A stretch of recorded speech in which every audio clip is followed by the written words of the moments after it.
Stahlman again.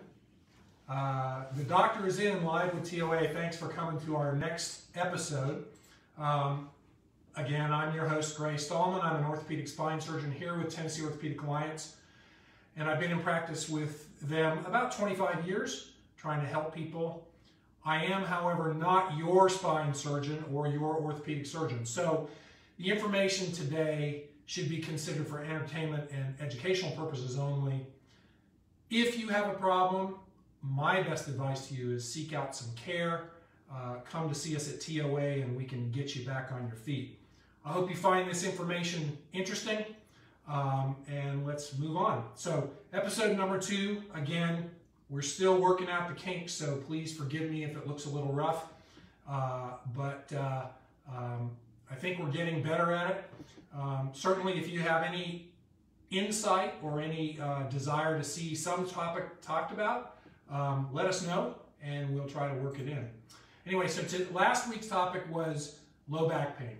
Everybody has low back pain. So that's a non-surgical problem for the most part. Today's topic is going to be our first surgical problem, which is herniated discs in the lower back. So it's probably the most common surgical problem we deal with in the lower back. We're going to talk about herniated discs, how they develop, why they develop, what are the symptoms, and how things are treated. But before we get to the details, I just wanted to talk about one specific thing, and this is kind of a language thing. A lot of people have heard the terms ruptured disc, slipped disc, herniated disc, bulging disc. Those terms are often used interchangeably. The bulging disc is really something that's not pertinent to what we're talking about, and I'll tell you about that in a second. But basically, if someone uses slipped disc, ruptured disc, or herniated disc, they're all talking about the same thing, okay? So let's talk, okay? So first thing, a little bit of an anatomy lesson before we get started. Remember last time we showed you the spine. Again, this is your head, your feet are down here, this is the front, this is the back. The spine is made of bones, which are these blocks here, and in between the bones is a rubbery pad. That pad is called the disc, and it allows us to move. That disc is a strong structure, but it has a lot of potential for having problems. Basically, it looks kind of like a jelly donut. That's how I tell my patients. It's got a tough outer rim to it that's kind of fibrous, looks like a wicker basket weave of fibers, and that contains a center which is kind of more jelly-like. If we take it out of the body, it kind of looks like uncooked shrimp or uncooked crab. But it's stuck in there and it's filled with fluid, and basically what it does is it squishes around and allows shock absorption. Well, what can happen with a ruptured disc is as time goes on and that outer rim breaks down, you start getting cracks and crevices in the outer rim, and you can develop a weak area. And in certain positions, you can cause pressure on the disc, which then can squirt out some of that center portion and cause problems. And that's really what a herniated disc is. Usually, the breakdown of the disc is not something that is a traumatic event, meaning it was a brand new disc and broke, and it's more of a disc that's been breaking down and finally gives way. Now, a ruptured disc or herniated disc can be associated with a specific event, but many times people come to us and they just say, I woke up with it, or it just started, or I have no idea what happened. And that's typically the case. It's basically a wearing down part of the body that finally gives way. So disc bulges are a little bit different. That's more of a radiographic term. That's what the radiologists use to describe a slight enlargement of the disc on an MRI. Really what that is a disc that's degenerated or wearing down starts to collapse. And as it collapses a little bit, just like if you stepped on a Coke can and squished it down from top to bottom, it gets wider. Well, that's what happens with the disc. And so the disc can kind of get wider, and that's really what a disc bulge is. So we're pretty careful in the orthopedic practice to differentiate between a herniated disc and a bulging disc because they mean different things with regard to treatment. So again, why do these happen? When do they happen? Herniated disc, they're very common. Probably the most common age group is the 30 to 50-year-old male. The reason why, more than anything, is they're the ones doing the heavy labor for the most part. Now, that's not meant to be ugly. It's just that's the circumstance. Women do get herniated discs, but at a far less propensity than men. Probably men get double the number of herniated discs that women do. Anybody, however, can develop a herniated disc. It's really just you have a disc. A little story, the youngest person I've ever operated on for herniated disc was 13 years old. Studies have actually been done looking at discs and starting a disc degeneration, and they've sampled the discs at a very, very young age, and they've actually found that you start to see degeneration changes as early as when an infant becomes a toddler, so when they go from crawling to walking, so changes can start to occur.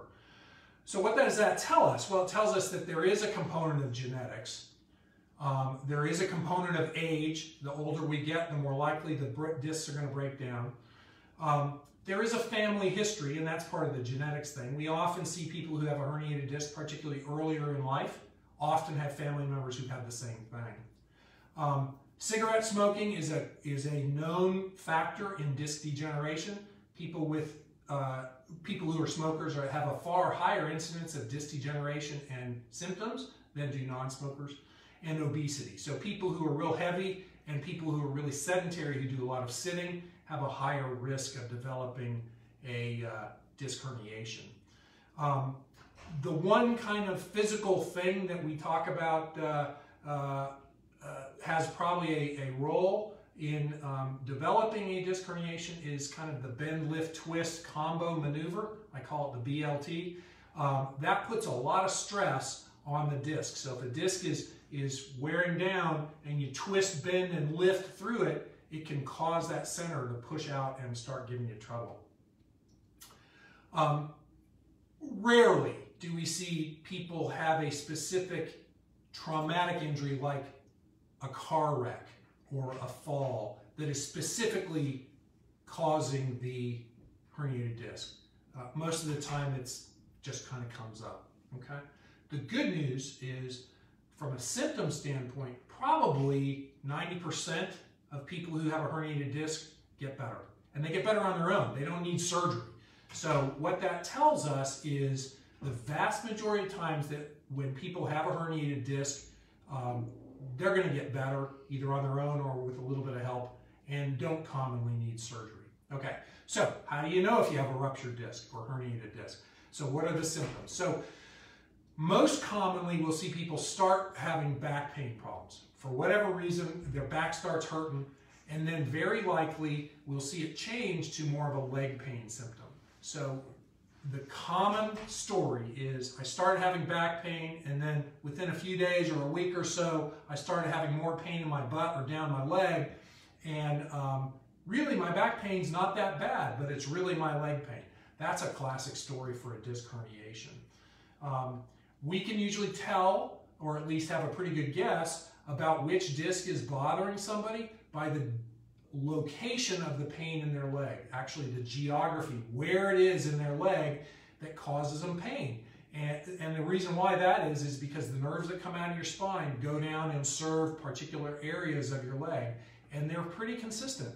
So we have a pretty good idea of which disc is giving you trouble, or at least which nerve is giving you trouble, because of the distribution of the discomfort. Usually we'll see back pain, we'll see leg pain, numbness and tingling.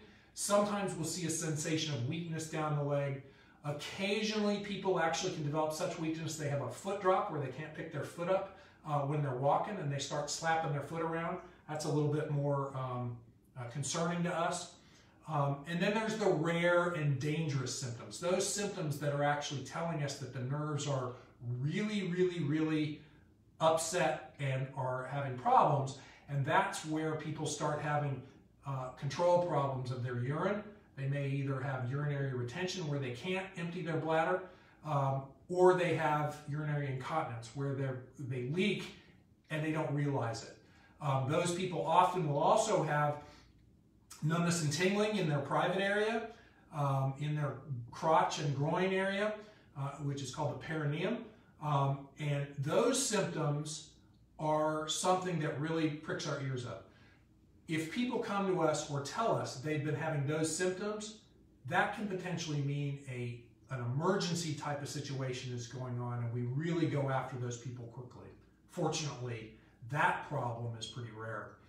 Okay, so how do we treat symptoms related to a disc herniation? Well, as I said, about 90% of people or so get better without any type of surgery. So treatment is really based on managing the symptoms until it gets better on its own.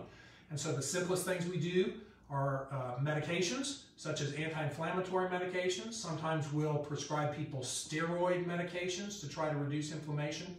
We may use medicines like gabapentin, Neurontin, and Lyrica, which are drugs to help to reduce nerve pain. Occasionally, we'll also use a short term of narcotic pain medicine to try to help, although what we found is narcotics aren't great for helping nerve pain. The gabapentin and Neurontin medicines are far better at managing the nerve pain. And then physical therapy is a very common addition. Usually if somebody comes into the office and say they've had a week worth of symptoms, we'll start them on that regimen of treatment and see each other back in a couple of weeks. A good percentage of those are better within 3 weeks. Some people are still having trouble. If we're still having trouble despite the therapy and the medications and they're not showing any emergency symptoms like urinary incontinence or bladder control problems, then it's probably time to get an MRI. If we look at the data out there, typically we want to try to treat people non-invasively for about 6 weeks before we start entertaining something more like surgery, because the statistics show us that a good percentage, probably a majority of people, get better within about 6 weeks. So once we get to that point, if people are still having symptoms, an MRI is the next step if we can get one.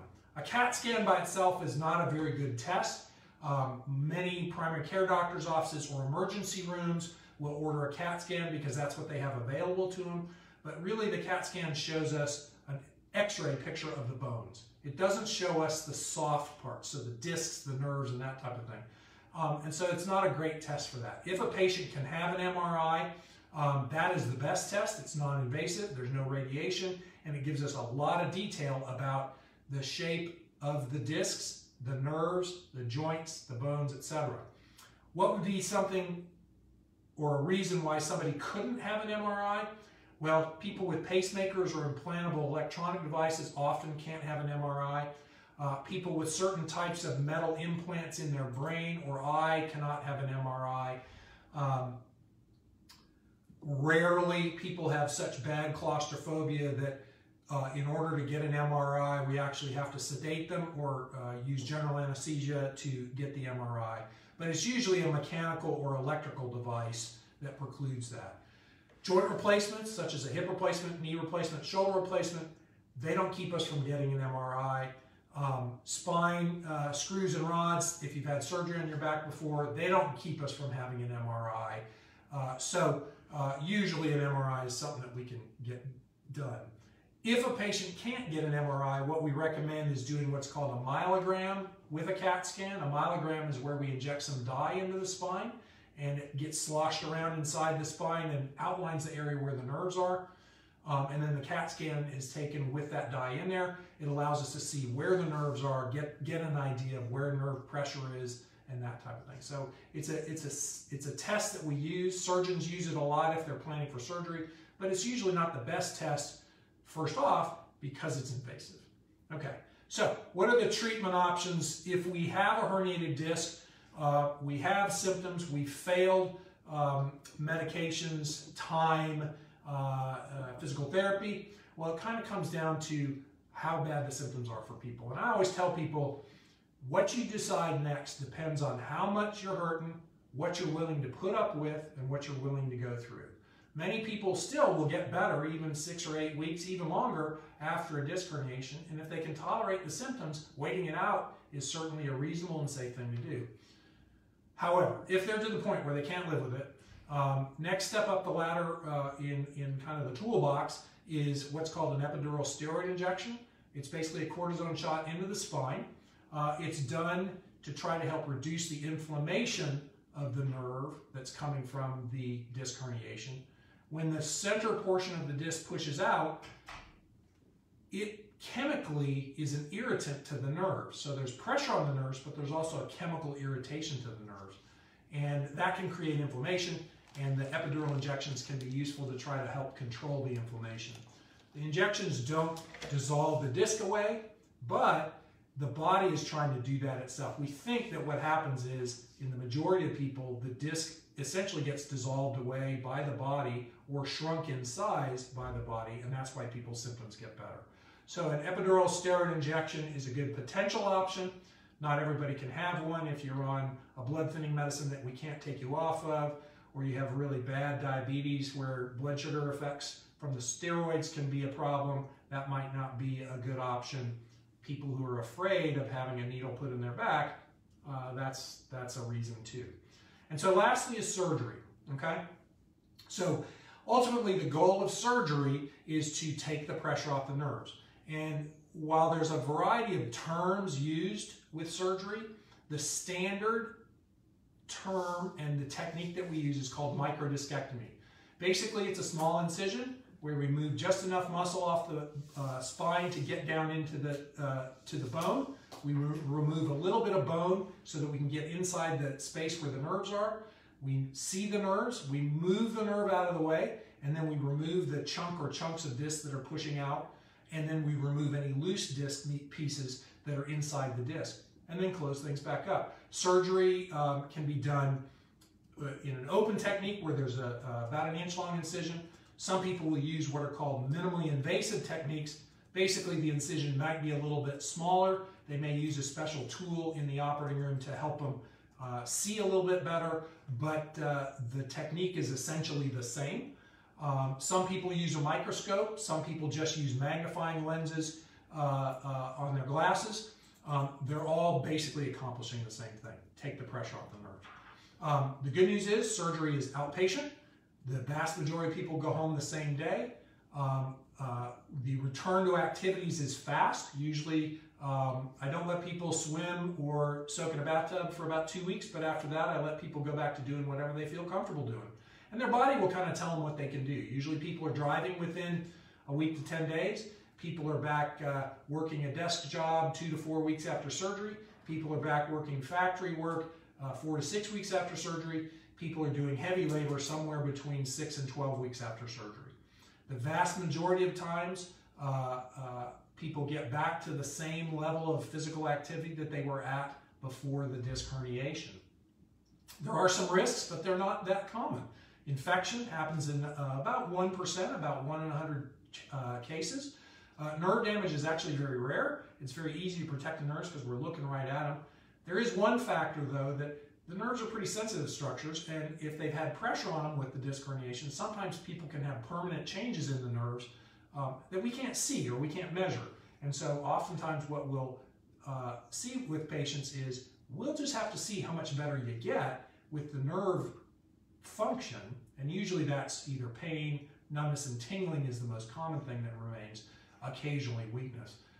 But sometimes we just have to keep our fingers crossed a little bit and see how well your body heals. And then the last potential complication is what's called a spinal fluid leak or a dural tear. Basically, the nerves are held in the spine in a sac of tissue that kind of looks like a tubular water balloon. And that's, as you can imagine, you can puncture a hole in a water balloon. Well, you can puncture a hole in this tube of tissue and spinal fluid leaks out. The good news is we can almost always fix it either by sewing it back together or gluing it back together or patching it. So it can happen, doesn't happen often. It usually does not create a long-term problem. The one factor about disc herniations that we don't have a whole lot of control over, and that's whether you're treated with surgery or whether you get better without surgery, is you're dealing with a disc that's been degraded and damaged, and it's never going to be as good as it used to be. It's always not as strong. And so there's a chance whether you have surgery or whether you get better without surgery, of the disc re-rupturing again at some point in their life. It's hard to really control that. We can't predict it, but we know it happens in approximately 1 in 4 people who have had a herniated disc, at least of those people we know of. What I tell people is, because we have no control over it, I think the positive. So 3 out of 4 people, 75% of people, don't have a problem with it. Hope you're in that percentage and move on. There's not really anything to worry about because you don't have control over it. So that's really the only other kind of unknown factor that we have. Now remember, we're dealing with stuff that's happening right now. We're not doing anything to prevent something from happening into the future, whether that's aging or injury. So we're just dealing with the symptoms today and to let you live your life, okay? So, is there anything that anybody can do to prevent disc herniations? Well, as you can probably tell, probably not much. Try to stay active, try to stay fit and flexible, try not to be sedentary, don't be obese if you can avoid it, don't smoke, that's one big factor that you can affect. And then the last thing is really kind of be smart how you bend, lift, and twist. I'm sure everybody here has heard of the old adage, lift with your legs. Well, what that means is squat down, approach a lifting object kind of close to your body and stand up with your legs, and then instead of twisting with your body with the weight in front of you, essentially pivot around your foot so you kind of turn by turning your whole body as a unit. That decreases some of the stress on the low back, which then decreases stress on the disc. That's really all that we have to do. Stay fit, stay healthy, stay flexible, watch your weight, watch how you bend, lift, and twist, and don't smoke. Other than that, live your life, because you don't have much control.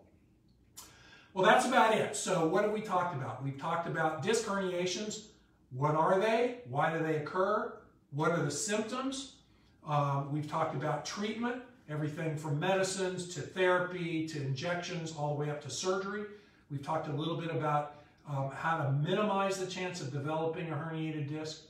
And I hope this is helpful. I think that's it for this episode. I hope this episode of The Doctor Is In with TOA is helpful. I look forward to doing future episodes. Certainly, if you have any topic ideas, please send them our way. We'd love to try to incorporate that. We don't have to just talk about spine. We can talk about anything you'd like. If you have any questions for me, please feel free to email me. My practice email is stahlmangc, that's STAHLMANGC @TOA.com. You can also go to my personal website, which I give to my patients, which is www.drstahlmanonline, DRSTAHLMAN online.com. It's got some information that you can print out about various spine topics. And then lastly, you can visit the TOA website. That's www.toa.com. That way you can learn about our doctors, our facilities, what kind of services we have to offer. You can even make an appointment online. That's about it. We'll wrap it up for today.